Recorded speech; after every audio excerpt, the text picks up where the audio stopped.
The Calgary Police Service continues to seek public assistance in connection with a 2016 homicide in the area of Riverbend.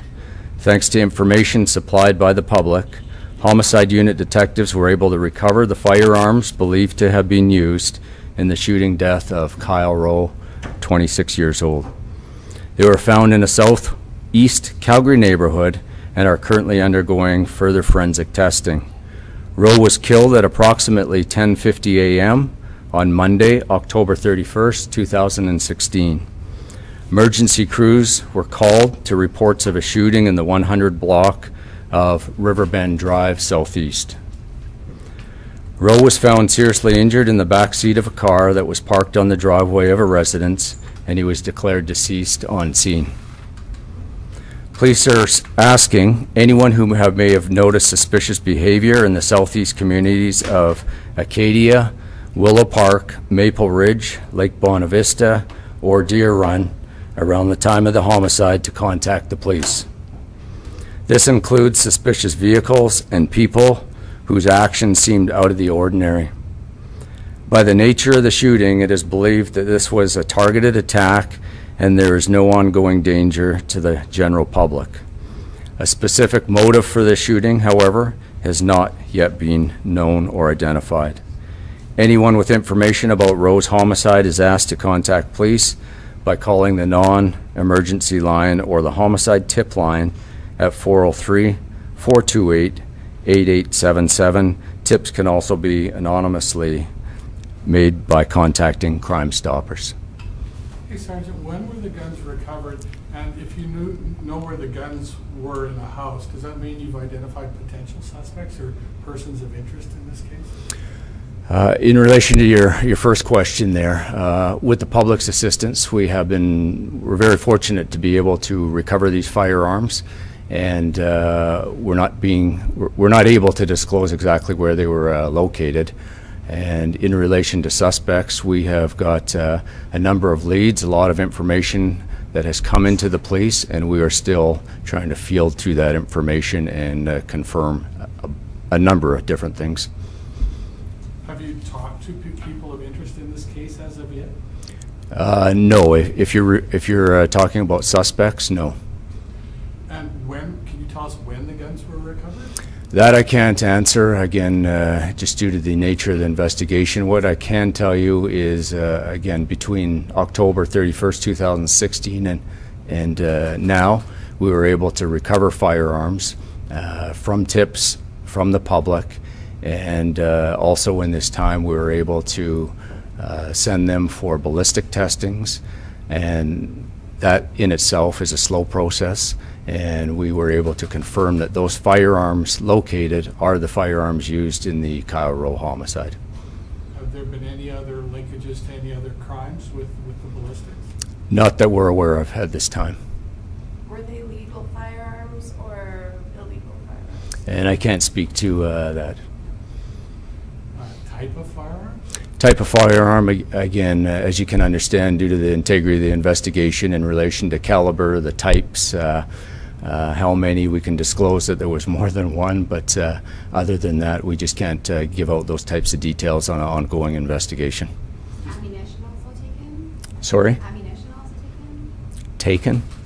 Was it also recovered, or is it just firearms? Just firearms. And was it in relation to the homicide investigation, or was it in relation to something else? No, the firearms that were recovered are connected to the homicide. How unusual is it for, obviously you mentioned before, and Inspector Coleman mentioned before, there's a target shooting.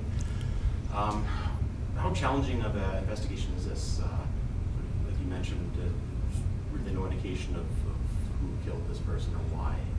What challenges do you face that sort of investigation? Right. I mean, these homicide files are challenging. They're very complex.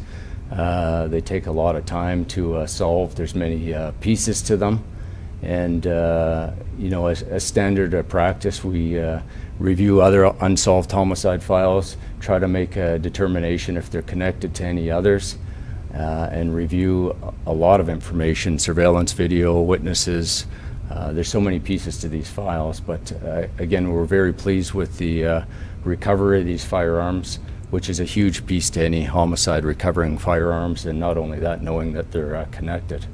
Of course, once we find or recover firearms, we're not going to immediately release that until we know that they're actually significant. In this case, we didn't learn that till a later date, that they were connected to this particular homicide. So you can't say when this connection was drawn either? No. Can you say the number of firearms recovered? Not other than more than one. Can you give us a sense of just why it was targeted? Well, that's a good question. We do know this particular individual. It was a targeted attack. It was a planned attack. It wasn't random. And there's a number of reasons why that could be. Lifestyle, it could be so many different reasons that we're still trying to determine the exact motive. But what we do know, it wasn't random. It wasn't a crime of opportunity, such as a robbery. Someone didn't go out there and just target a member of the public. So there was a reason, it was planned, and that's about all I can say on that. The reason for going public right now with this information, are you looking for more public help? That's correct. We are hoping, we're very pleased that with the public's assistance, we were able to recover these firearms, and we're hoping that with another plea to the public, and in the areas listed specifically, that someone again on October 31st or around that time would have seen something, would have heard something. Many times people think it's not significant, and so they don't bother calling, but any piece to us might be the piece that we're looking for to push this file forward. It's quite a broad area, pretty much all of southeast past Bow Bottom. What should people be looking for in those neighborhoods, or be trying to rack their brains for to remember what kind of? It was also Halloween, so I mean. Right. So you're correct. It is a broad area, and would prefer to have a broad area than narrow it down where people think, well, I'm not in that area, so it can't be significant or might be unrelated.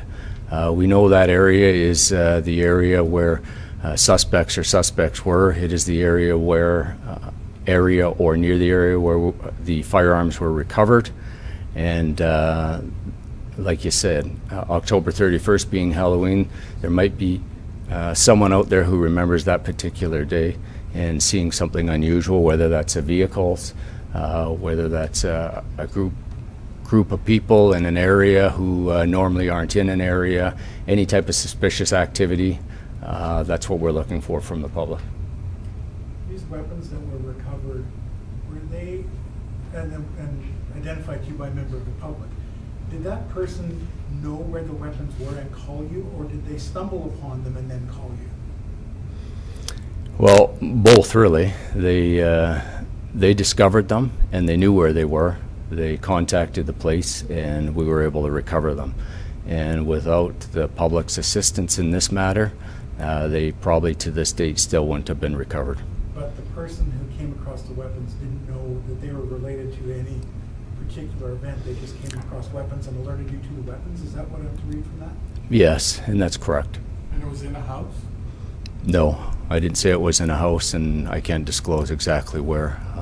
All I can say, it was in or around one of the neighborhoods I listed earlier in the areas of Calgary in the southeast.